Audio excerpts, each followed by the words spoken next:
Welcome to the newest episode of Beyond the Fame with Jason Fraley. I'm your host, Jason Fraley, picking the brains of the top filmmakers, musicians, and artists of our time. Back to the Future is becoming a Broadway musical opening tomorrow at the Winter Garden Theater in New York City. I spoke to actress Lea Thompson for a special 30th anniversary screening at Wolf Trap in Virginia back in 2015. Lea, thanks for joining us. Thank you for having me. Now, I know you're on set right now, right? So if we need to jump off, we will. What are you in the middle of shooting? I'm shooting the season 4B of my show Switch Step Birth on ABC Family. Gotcha. So yeah, I'm in the middle of a scene. It's very, very glamorous, let me tell you. I appreciate you stepping aside and, middle of costume changes and everything and talking with us.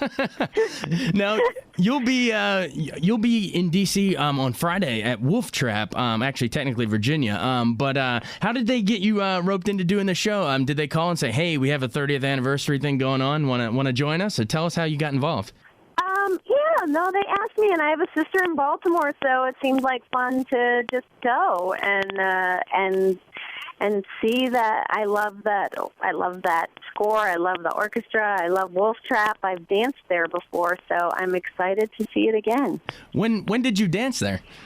In 1870. that was pre-Charleston, wasn't it? Yeah, it was. I think it was with the Pennsylvania Ballet. I can't even remember. It was so long ago. I was like 19. Gotcha. And was this? Is this you said a sister in Baltimore? Is this younger, older sister? My older sister. I'm the youngest of 5, and so my other sister is going to come with me. So we're going to have 3 sisters in D.C. Oh wow. That's going to be fun. That's going to be a lot to handle there. A lot of Thompsons. Yeah. Awesome. So, let's talk a little bit about, you mentioned the music. How much do you think that Alan Silvestri's score added to it? And, obviously, it really elevates so many scenes, and, people can hum it, even if they haven't seen the movie in probably 30 years, they can still probably hum that one. Oh, I know. It was an impeccable score. That's what's so great about this movie. Like, there's an alchemy about our business, and you never know when it's going to work, when the magic's going to all come together. And, every element of Back to the Future kind of really works. There's, like, no bad scenes. There's no bad, actors. There's no, it's all so good. And the music is definitely a gigantic part of it. All the themes were so beautiful and interesting. And, even the source music was wonderful, So the Huey Lewis songs were great. And yeah. Well, and even the stuff when you go back, with Earth Angel and, all this Mr. Sandman, all this stuff, it really just, it brought out the time period, no matter what time period you guys were in. I know. I always take credit for Mr. Sandman because I used to hum Mr. Sandman before I played young Lorraine. Every single scene, I would hum Mr. Sandman to get in character. Is that where they got the idea to use it? I think so because they incessantly heard it. Will you hum a little for us right now? Well, boom, boom, boom, boom, boom, boom, boom, boom, boom, boom, boom, boom, boom, Mr. Sandman. Yes. That's awesome. Let's talk about you playing Lorraine, because you've, between the 3 movies, you had to play her in many different iterations. You had the Biff version in the second one, which is entirely different from, the Old West Mr. Eastwood in the third one, and then, of course, you in the first one. Which one was, did you have a favorite among all the different iterations? They're all dear to my heart, but I really did love the Biff with the, the drunken floozy, which I like that character. I've been trying to play, now that I'm, past her age, I've been trying to play that character. No one will cast me as that. What, the drunken floozy? I have her on my reel because I'm like, now I could play her still. No one believes it. I did it when I was 25. I can do it now. I think you can still do it. I think you can still pull it off. Yeah, but nobody will let me. Oh, well, keep pitching that one. Keep pitching. You can play a drunken floozy. That whole sequence, it always reminded me of kind of It's a Wonderful Life, like Pottersville, the darker alternate reality. Back in the 50s, it's a little more bubblegummy, but then in that, in the sequel, you have to find a darker edge. How do you keep the same character but take a darker slant on it? I don't know, but all I can report is, this far away from it, it doesn't even seem like it was me. So, but I can say I think I did, I'm proud of the work that I did. I worked really hard, I mean, sometimes people don't think that actors work hard, but I've seen my notes. Sometimes I like dig up the scripts or come across them, and there's like the whole thing is covered in notes. So I did a lot of work trying to, to come up with the different characters. And also, the material was really good. Absolutely. What was it like working with across Michael J. Fox and having to play his mother, but also, someone that's batting her eyes at him at the same time? You had to kind of play his age, but also the audience would know you're his mother. So what was that, pulling that one off? It was definitely funny and confusing and weird. And, it really was an interesting subversive role. And even though everyone kind of just thinks of it as being innocent, it was a lot of very interesting. But, I'm really, really honored that people are still celebrating these movies, and I love all the Back to the Future fans, and we're all so amazed and happy that they have such longevity, and that, if this is the 30-year anniversary is kind of insane and exciting and fun and crazy and surreal. I'm sure. I've always wanted to know, how did you not break character and laugh when George McFly comes up and says, "My density has brought me to you." I know. Density. He was hilarious. He was actually genius in that part. I was just watching him. My daughter was in Texas Rising, the miniseries on HBO that just finished yesterday. And so I was watching, and Crispin Glover's in that. And he's such a genius. We especially were laughing at him in the first movie when he's watching The Honeymooners, and we were old, and he was watching The Honeymooners. Yeah. I remember specifically nobody on the crew could make it through that night because he was so funny. He turns to the camera and does that little laugh when he's... Exactly. That's exactly. He does this weird snaky thing with his neck. And that's exactly the moment that nobody could keep from cracking up. I'm picturing it in my mind right now. He's like, he does and that little laugh. It breaks me up every time. I can imagine you guys on set trying to get through that. We couldn't get through it. Nobody could.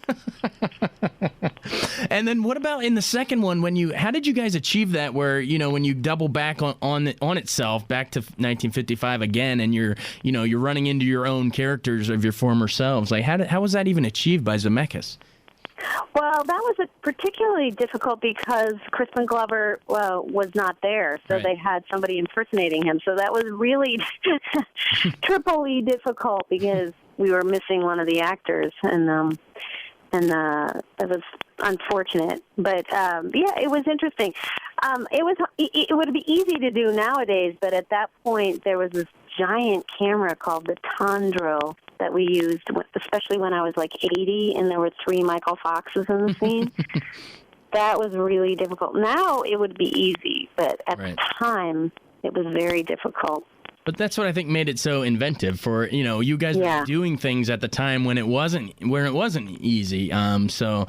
Similar when he goes and does Roger Rabbit. It's the fact that Zemeckis was pulling that off in that time, and similarly with Gump, things that nowadays would be so much more easy. But the fact you guys were doing it then is really remarkable, and it holds up. All of them hold up. Yeah, my daughter was just watching. Interstellar. I can't remember what movie it is. It's with Jodie Foster that Bob Zemeckis directed. Mm-hmm. Was it Contact? Contact, exactly. And she was just like, he's a genius. He is not respected enough, in my opinion. Because he is like 100% genius. Every one of his movies is, like you said, innovative, inventive.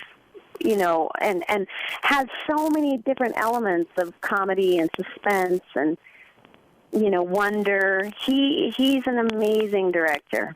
I was so lucky to work with him on 3 movies. Absolutely. And how did that trilogy affect your career? Because I know before, you had done All the Right Moves with Tom Cruise, and then afterwards, obviously, Caroline in the City and everything else you're working on now. But how, do people still come up on the street and remember you for that role? Oh, yeah. Yes. Definitely that's my middle name. Lea, Back to the Future Thompson.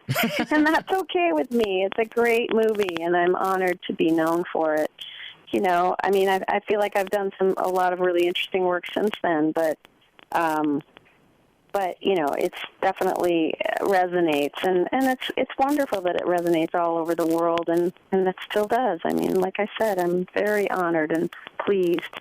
Absolutely. Do you think another 30 years from now we'll be able to, have the same conversation and people will still remember it just as fondly? I don't know. I certainly hope so. We didn't expect this to happen, all of us. So it could happen.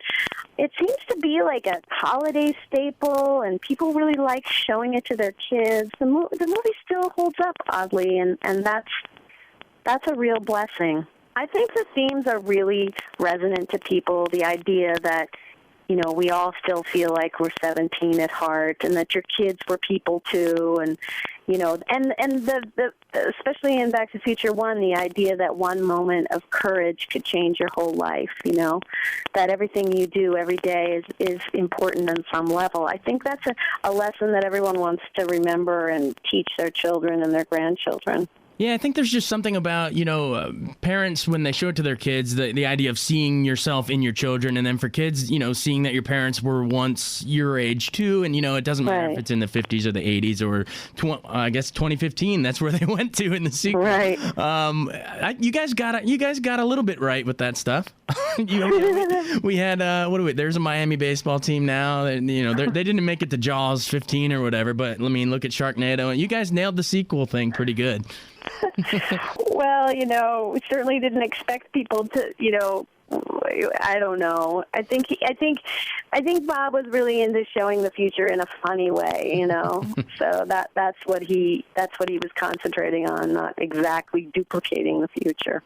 Right, but all that aside, I think what you were saying about the parents become the kids and the kids become the parents, I think those themes are what make it resonate, and whether it's 85, 1955, 2015, and hopefully 30 years from now, I think it will still work. So, from your lips to God's ears. Well, hey, thanks so much for taking time. I know you're busy on set, so we'll let you get back at it. And remind us what the show is. Switched at Birth on ABC Family. Thanks so much for joining us on Beyond the Fame with Jason Fraley. Remember to hit the subscribe button and give us a 5-star rating if you like what you hear. We'll see you next time.